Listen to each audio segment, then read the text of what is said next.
So, you finally made it. Took you long enough. I hope you're ready, because this is it. The beginning of the end.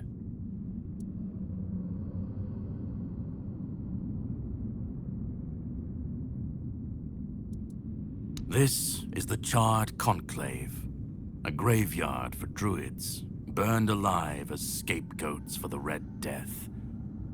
It's a reminder of what happens when people fear what they don't understand.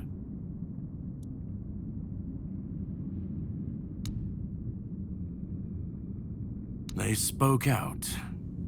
They should have stayed silent, kept their herbs and potions, but they didn't. They believed their ancient knowledge, ugly and painful truths from times long past, could save Avalon from the plague. And maybe they were right. But people don't want the truth when it's covered in blood. Cruel rituals, sacrifices, hard choices in search of real results. They called it wisdom, knowledge gleaned from the weirdness itself. But to the people, everything they did was unnatural, costly, and frightening. The druids believed their results would justify the costs. They thought Avalon would see them as saviors. But the people didn't understand, and fear turned to fire. The Red Church and their politicians made sure of that. The druids became a convenient enemy, a way to shift the blame and tighten their grip on power. It's always so simple, so banal, isn't it?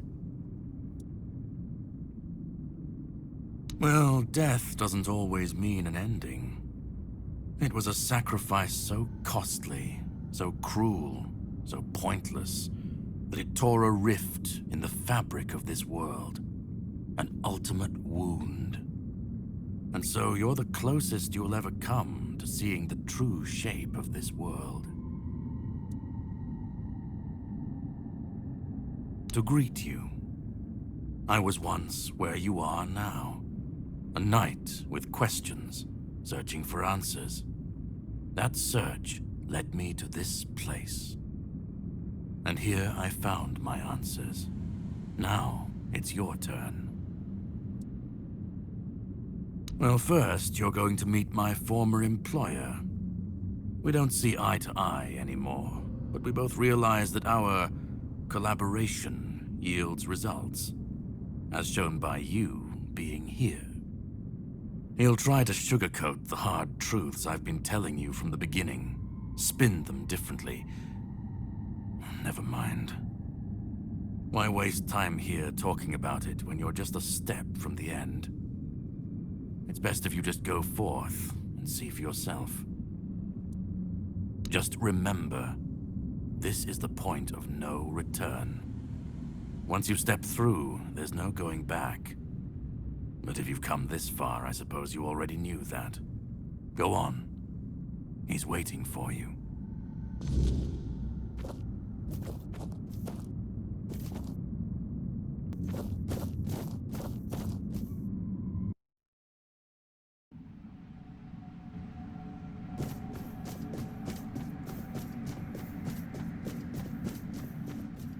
At last we meet.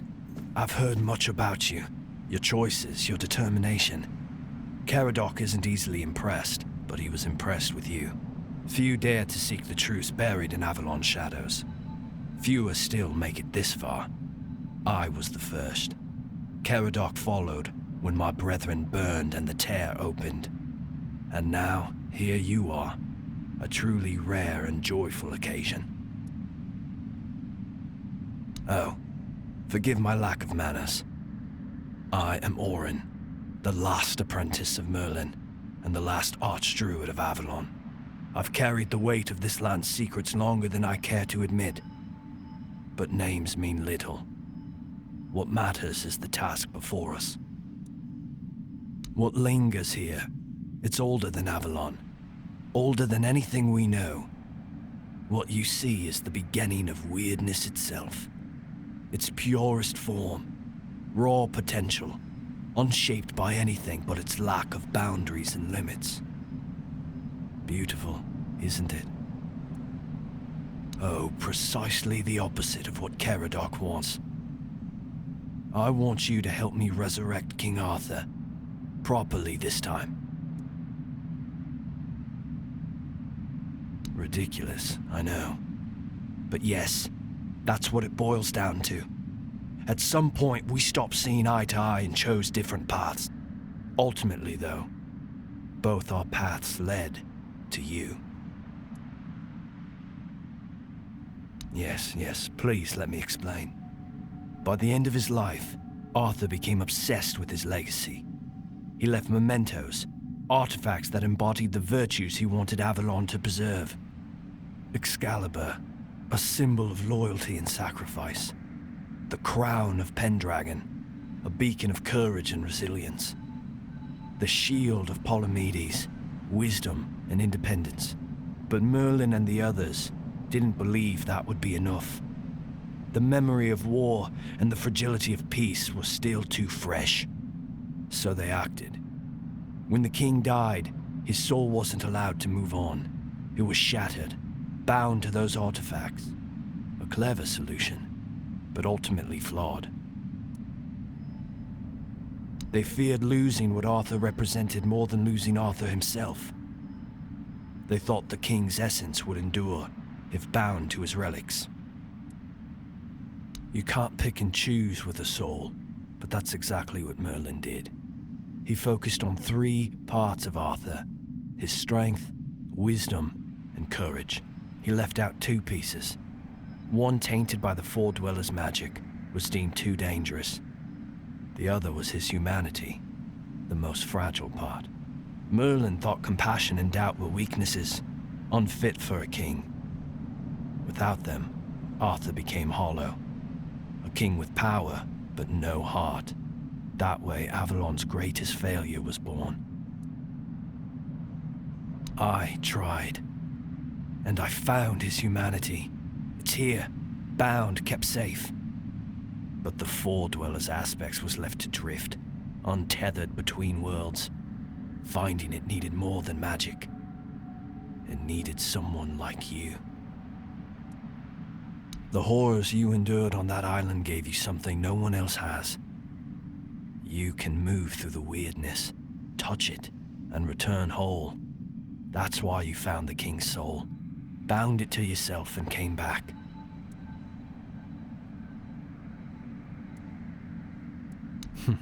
You flatter me. No, I couldn't have predicted all of that. I merely nudged the Red Church in the right direction and asked Caradoc to assist where I couldn't. I can see you're still doubting me. I want to bring back our king, whole and complete. I want him to lead again and safeguard Avalon's future. It won't. This time, Arthur will be whole. A king must be more than power. He must be human. That balance is what will save Avalon. Because I've seen what happens without him. Weirdness preys on the weak, and the people are too divided to stand against it alone. Arthur is their only hope. Ever they're left without him, without guidance, chaos takes hold. Division festers. You've seen it during your journeys. If things continue this way, Avalon will tear itself apart long before weirdness finishes the job.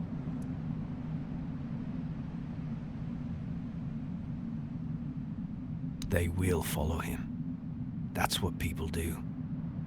When weirdness comes to their doorstep, they'll beg for a savior. And Arthur will answer the call. Help me bring the king back, whole and complete. That's all I ask of you. Now you need to go further. I made my case. Please keep in mind what I told you. This is the only way for Avalon to survive.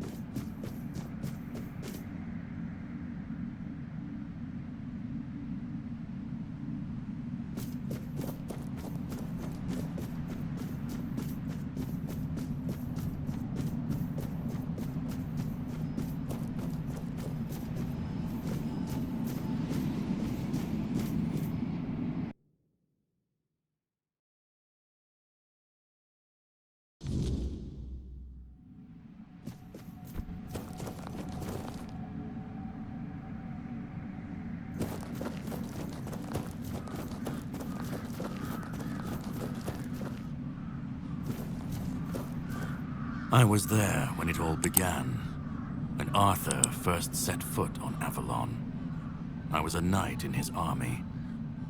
We believed in him, in his dream, in his kingdom. And for a while, it was glorious. Every battle felt like a step closer to peace. Every sacrifice justified by the dream we shared. But then came the cost. The war crimes, the impossible decisions, the massacres, slaughters, and irrational cruelty. We turned from knights into butchers, all because his dream demanded it of us. At first I told myself it was necessary, that it was the price of building something great. But the longer it went on, the harder it was to believe. That's when I realized Arthur wasn't a god, a savior, or a king. He was just another man, no different from the rest of us. And no man should have the power to demand such sacrifices. But do you understand why I want it so much?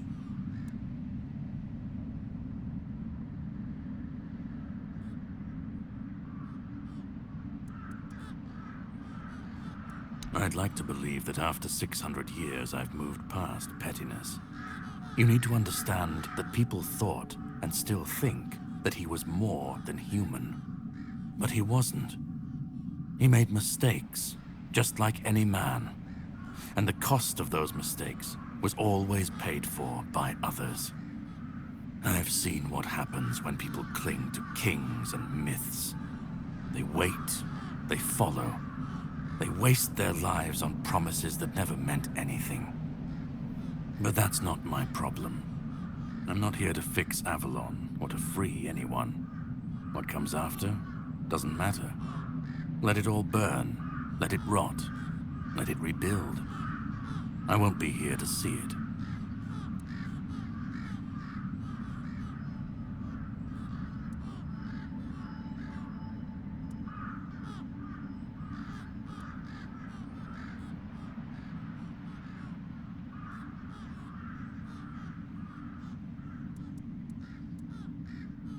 Let them stand, let them fall. It's not my concern. If the weirdness takes them, so be it. At least it won't be another king's failure. Another lie propping up a dying world. It'll just be what it is.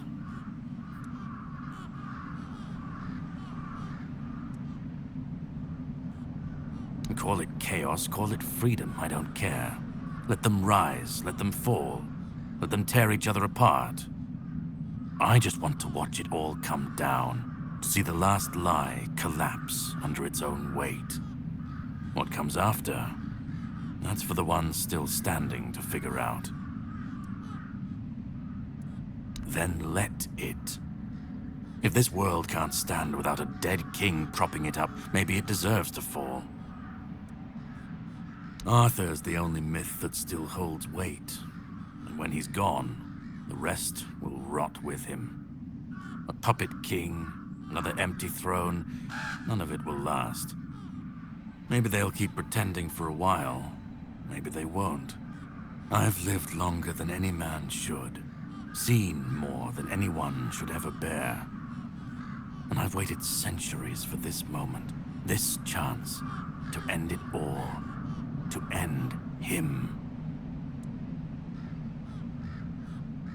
And we'll never know if that's true, because we've never tried. And who ever said that we were meant to survive the weirdness at all? We were fools to tamper with forces we didn't understand. Resurrecting Arthur, infusing him with powers of the weirdness. We didn't just bend the natural laws, we shattered them. Such violations of nature's order cannot go unanswered. The bill comes due. Sooner or later. Always. This cannot be allowed to continue. Listen, it's taken longer than I ever imagined. But now, here we are. You've done what no one else could. What even I couldn't do. You've brought Arthur's soul back together. Almost complete, but not quite. And because of you, I can finally finish what I started centuries ago. So, thank you for bringing us to this moment. You're close now. Just one more step. The last fragment of Arthur's soul is waiting for you. Complete what you came here for. And then, we'll meet again. As allies, or as enemies. That's up to you. Go. Find the last piece, and let's end this. Whatever comes next, I'll be ready. I hope you will be too.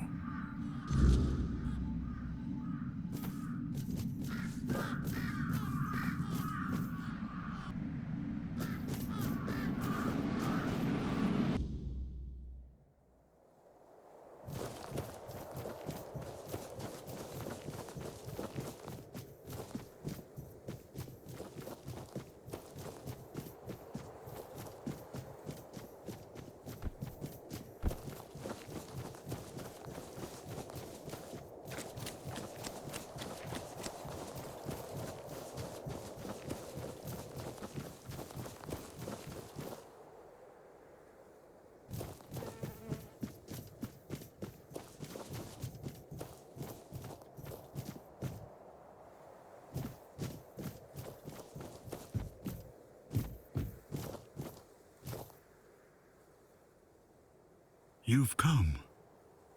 The one who carries what's left of me. Please, don't come any closer. Don't force me to think about coming back again. Just let me finally die. Because I've had enough. Enough of being torn apart and stitched back together. Enough of being used, shaped, and forced to be something I'm not. Do you know what it is like to be a king of nothing? To see the people you swore to protect suffer because of your choices? Or worse, in your name. I've seen towns burnt to the ground, families destroyed. All because someone thought it would serve the greater good. And they called it loyalty. They called it justice. I've been dragged through every dream, every lie they've built around me. And I'm tired. Tired of the weight, of the expectations, of all of it. And most of all, I'm tired of failing. Orrin wants a king, not me. He doesn't see the broken man behind the myth. He sees a symbol, a weapon to wield against the weirdness. But symbols aren't people. They're empty. And the more they're used, the more they hollow out the one who carries them. That's all I've ever been to Orrin and the Druids. Do you know what it's like to be a weapon? To be forged, sharpened, and thrown at every problem? He thinks ending me will free Avalon. But what then? Without an idea, a light to guide them, they'll stumble, lose their way, and turn on each other. People always seek something to follow, something to believe in. Take that away, and they'll tear each other apart trying to find it. Or worse, build something even crueler in its place. I want release. I want to stop being a tool in their endless struggle. Kill me. Destroy the last piece of me and use the energy however you wish. Take it yourself and become the new king. Give it to someone else. I don't care. Just don't let me come back again. Let me die. Not as Arthur, not as the king, just as a simple, normal human being.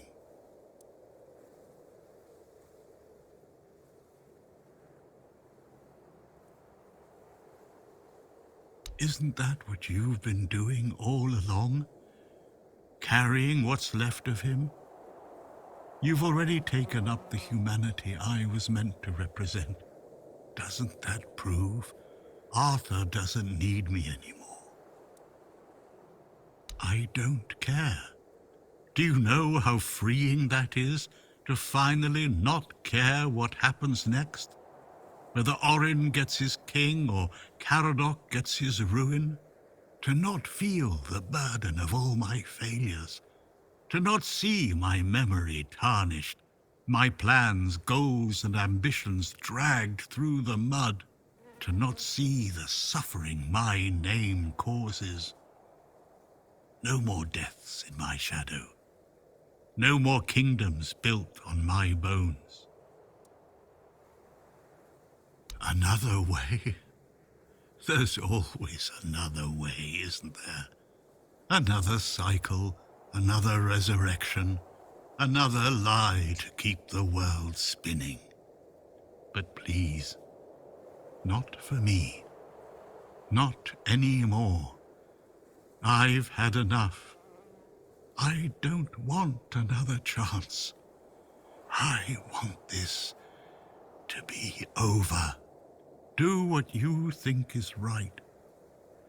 That's all I can tell you, because whatever you decide, it will finally be your choice, not mine, not theirs. And that's the only thing I've ever wanted. You hold the choice. I don't care who you side with. Orrin, Caradoc, or no one at all. You have all of my soul. Use it. Take it for yourself. Or give it to someone else. I don't even want to know. Do what you will with it. Just let me go. Let me finally rest. Let me die. Please.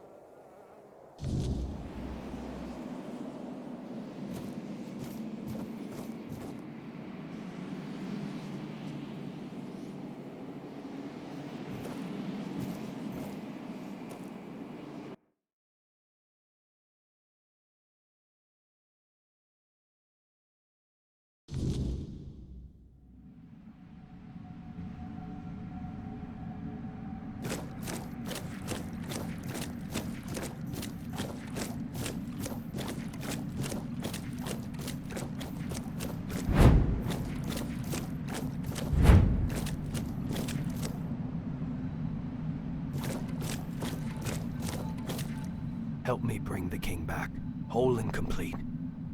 That's all I ask of you. Now you need to go further.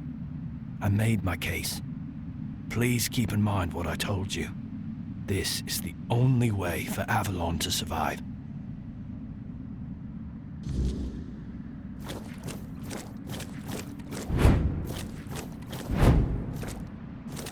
Go on. He's waiting for you. Go on. He's waiting for you.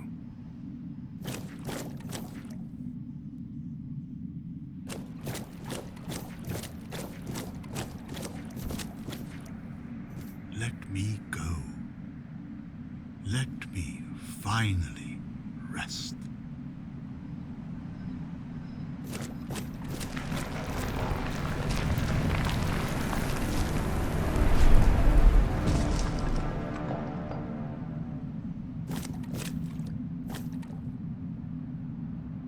You carried a dying king across the bones of a dying world. Now you stand before what started it all. An idea. I am the reason there must be an ending. I do not guide. I do not judge. I exist so that something can be chosen. I do not offer meaning. I require that one be made. You have brought all things to their conclusion. Now, decide what must remain. Choose, and let the shape of the world follow.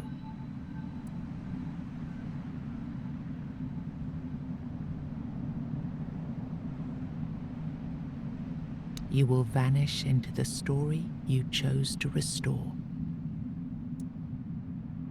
You will break the frame, and what follows will not remember you. You will be seen. You will be followed. You will be blamed. You will shape the world to become its witness.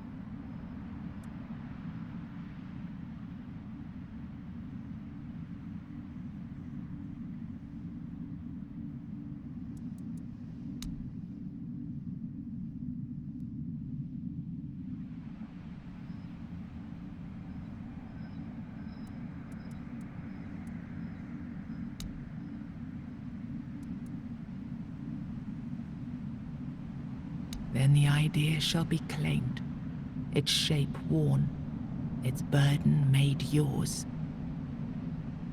But first, you have to bring silence to what refuses to be forgotten. If this is what you want, then take it, my friend. But promise me you will learn from my mistakes.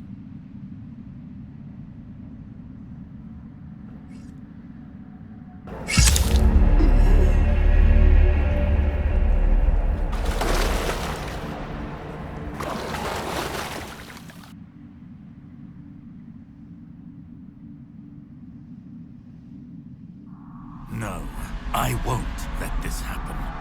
Not again.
You think any other human could wield this power? I endured 600 years of pain, of suffering, of loneliness. I made the sacrifices, me! And now you think you can take it from me? The hubris. No. I reject your claim. I will reforge Avalon. Perfect this time.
You took Arthur's power for yourself.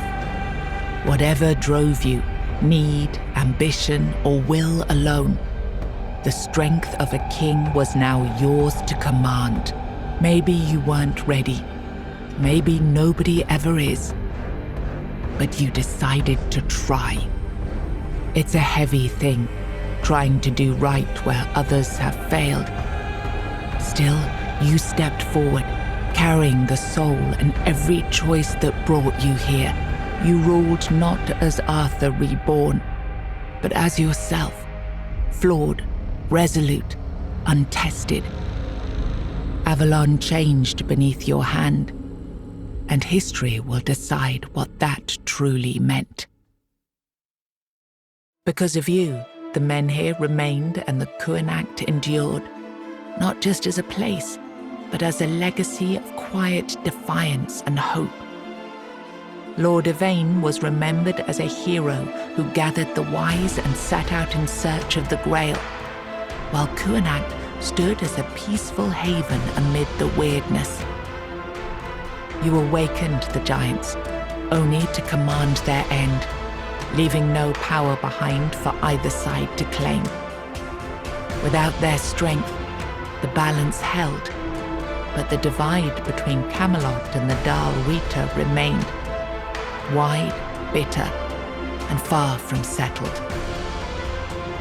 Firgas remained captain of the Horns of the South.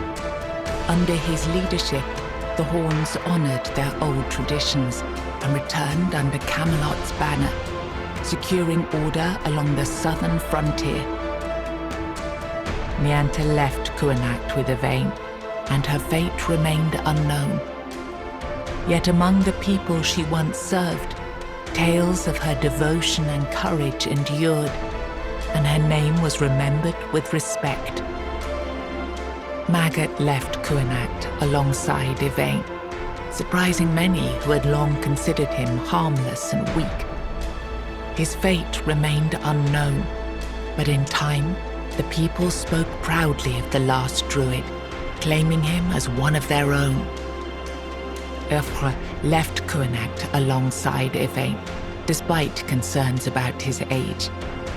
His fate remained unknown, but the people admired him for finding purpose at the end of his life and spoke of him with lasting respect. Ingrid turned away from the eternal sleep, choosing life over dreams. In time, she began to rebuild the Thoid among the living, planting the first seeds of a new future for her scattered people. You accepted the mycelium's offer and let the spores consume Sagramor's body. Now the kingdom lies under fungal control, its people connected, obedient, and slowly fading into the roots that feed the spores. Killian served as quartermaster of the Horns of the South, until one night his thirst for blood drove him to murder a fellow keeper.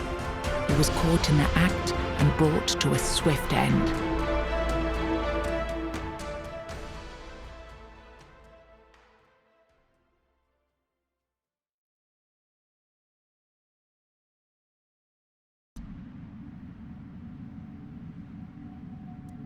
Then the idea shall fall, its weight discarded, its rule denied.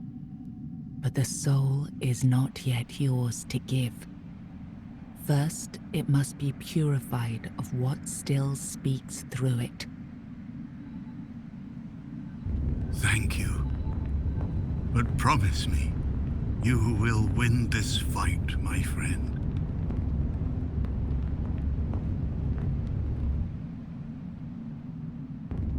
After everything you've seen, you side with Caradoc. Then all the suffering, all the pain, meant nothing. I am disappointed. Now I am complete. Avalon will be reborn. Perfect this time.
You brought down the cycle with steady hands and no promise of glory.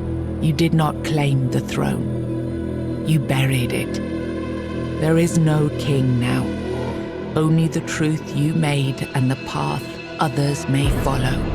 You had no answers, only scars and the will to keep walking.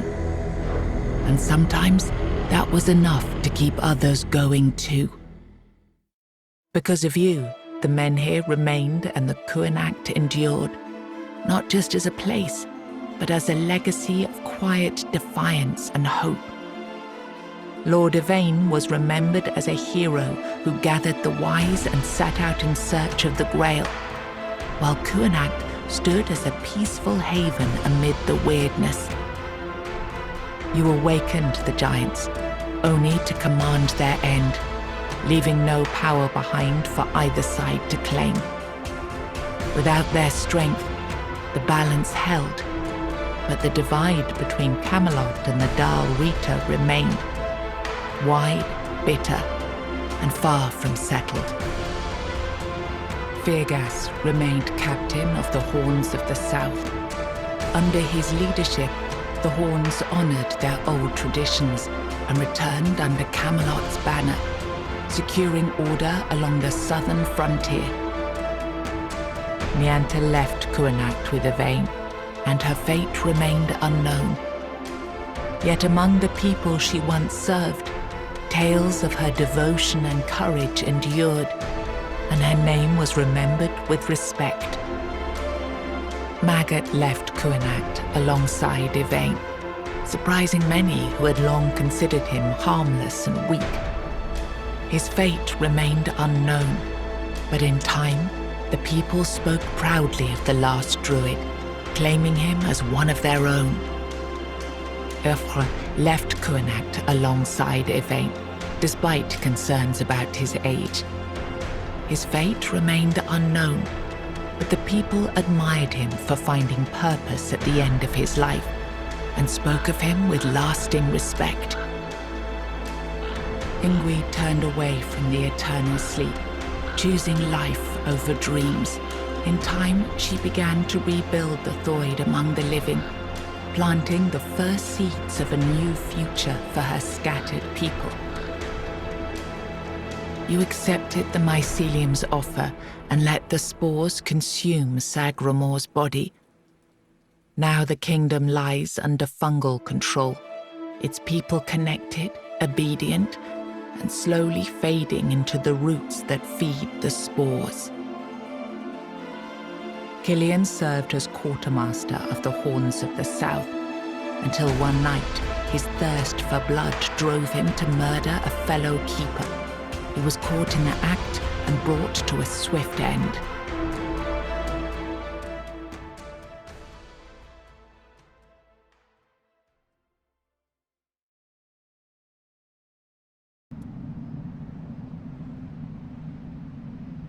Then the idea shall endure, unquestioned, repeated, secured by return. I begged you not to do this. I begged you.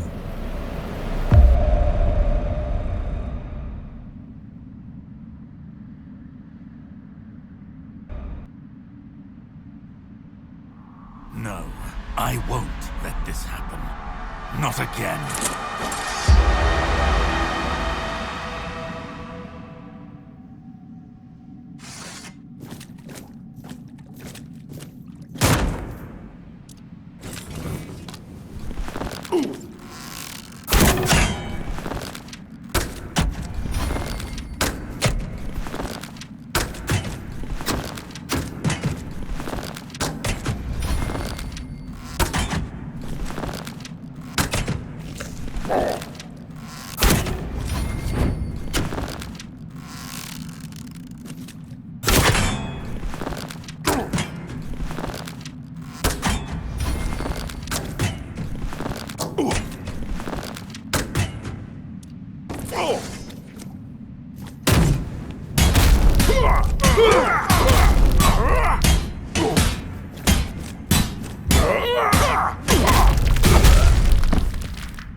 Through your sacrifice, the king returned, entire, unbroken, and ready to reclaim his throne. You held faith that Avalon's fate still turned with him, that one last rising could bring balance to the broken land.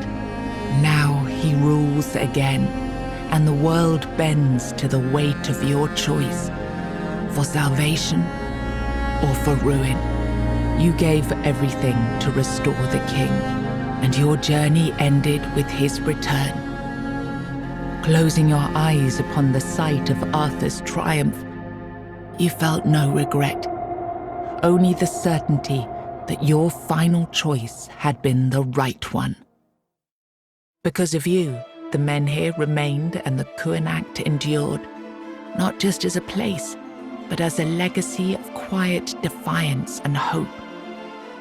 Lord Yvain was remembered as a hero who gathered the wise and set out in search of the Grail, while Kuanacht stood as a peaceful haven amid the weirdness. You awakened the giants, only to command their end, leaving no power behind for either side to claim. Without their strength, the balance held, but the divide between Camelot and the Dal Rita remained, wide, bitter, and far from settled. Fergus remained captain of the Horns of the South. Under his leadership, the Horns honored their old traditions and returned under Camelot's banner, securing order along the southern frontier. Nianta left Kuanacht with Yvain, and her fate remained unknown. Yet among the people she once served, tales of her devotion and courage endured, and her name was remembered with respect. Magat left Kuanacht alongside Yvain, surprising many who had long considered him harmless and weak. His fate remained unknown, but in time, the people spoke proudly of the last druid, claiming him as one of their own. Urfre left Kuanacht alongside Yvain, despite concerns about his age. His fate remained unknown, but the people admired him for finding purpose at the end of his life, and spoke of him with lasting respect. Ingrid turned away from the eternal sleep, choosing life over dreams. In time, she began to rebuild the Thoid among the living, planting the first seeds of a new future for her scattered people. You accepted the mycelium's offer and let the spores consume Sagramor's body. Now the kingdom lies under fungal control, its people connected, obedient, and slowly fading into the roots that feed the spores. Killian served as quartermaster of the Horns of the South, until one night his thirst for blood drove him to murder a fellow keeper. He was caught in the act and brought to a swift end.